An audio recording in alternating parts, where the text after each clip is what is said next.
Հանրապետության բոլոր զորամասերի զինծառայողներին համախմբելու նպատակով Պաշտպանության նախարարության վարչական համալիրից մեկնարկում է զինված ուժերի պատմության մեջ ամենախոշոր ռազմամարզական միջոցառումը՝ փոխանցումավազքը։ Մարաթոնի մեկնարկին Պաշտպանության նախարար Սուրեն Պապիկյանի ուղերձը կենտրոնական ապարատի զինծառայողների համար ընթերցեց զինված ուժերի գլխավոր շտաբի պետը։ Գեներալ լեյտենանտ Էդվարդ Ասրյանը ուղերձը փոխանցեց երթը մեկնարկող հատուկ նշանակության ուժերի հրամանատարին։ Եվ այսպես մեկնարկն ազդարարված է։ Փոխանցումավազքը լոկ ֆիզիկական պատրաստության կամ սպորտ չէր, այն կամքի, դրսևորման, փոխօգնության, ընկերասիրության մասին էր, եւ մենք տեսանք մասնակիցների կողմից այդ բոլոր դրսևորումները թե դժվար եղանակային պայմանների ժամանակ, թե գիշերային, թե ցերեկային տապի ժամանակ։ Ես եւ իմ սպաները եւ պայմանագրայինները, շարքային պայմանագրայինները հաղթարեցին 3 կիլոմետր ճանապարհ։ Ասեմ, որ բավականին շատ լավ ստացվեց, ու այս միջոցառումը ավելի է մեր բոլորին համախմբում։ Մենք այժմ սպասում ենք փոխանցումավազքի մասնակիցներին, նրանցից պետք է վերցնենք ուղերձը եւ փորձենք ժամանակի մեջ տեղավորվելով հասնենք նպատակին։ Ռազմական սպորտի օրվա առթիվ անցկացվող փոխանցումավազքի երթուղին 1450 կիլոմետր է։ Մարաթոնի ընթացքում մասնակից ստորաբաժանումները բարդ եղանակային պայմաններում 7 օր եւ 7 գիշեր մոտ 148 ժամ անընդմեջ վազքով պետք է անցնեն Հայաստանի Հանրապետության ամբողջ տարածքով։ Նրանք միմյանց են փոխանցում Պաշտպանության նախարար Սուրեն Պապիկյանի ուղերձը եւ այդպես հասցնում զորամիավորումների հրամանատարներին կամ նրանց տեղակալներին։ Ռազմամարզական այս միջոցառումը կարևոր խորհուրդ ունի։ Այն միավորում է տարբեր զորամասեր, տարբեր սերունդների զինծառայողների եւ մեկ անգամ եւս ընդգծում, որ մեր ուժը համախմբվածության մեջ է։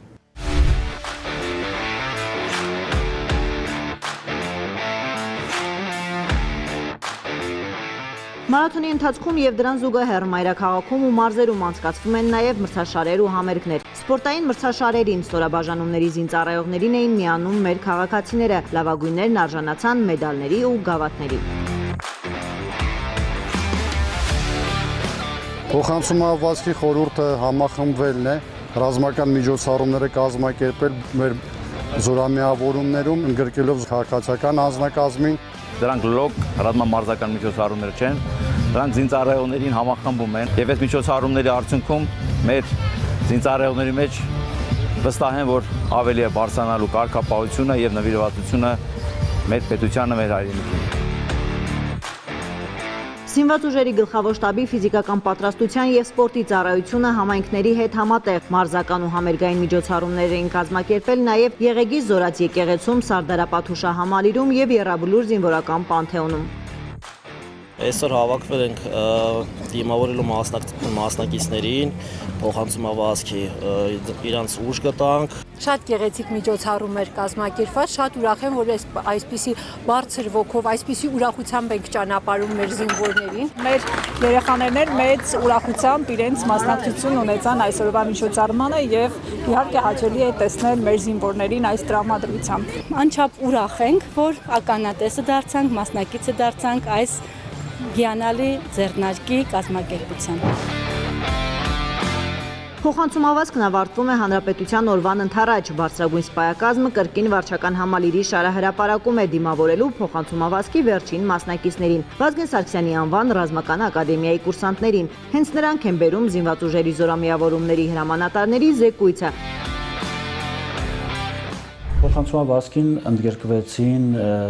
զինված ուժերի գրեթե բոլոր ստորաբաժանումները։ Շատ հետաքրքիր էր, որ ընդգրկվեցին Մոնտեմելկոնյանի վարժարանի սաները, որոնք շատ բարձր կարգապահությամբ եւ շատ մեծ նվիրումով մասնակցեցին մեր միջոցառմանը։ Նաեւ հետաքրքրաշարժ էր կանանց գումարտակի մասնակցությունը, որը մասնակցեց փոխանցումավազքի արդեն եզրափակիչ փուլին Երևանում։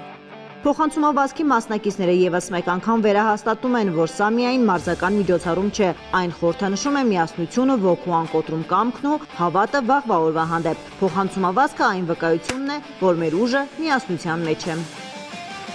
Տաթևիկ Աբրահամյան, Ռազմիկ Տիգրանյան, Հովանես Գրիգորյան, Ռուբեն Մնացականյան, Արամ Սիմոնյան, Հայկ Չիլինգարյան, Զինուշ։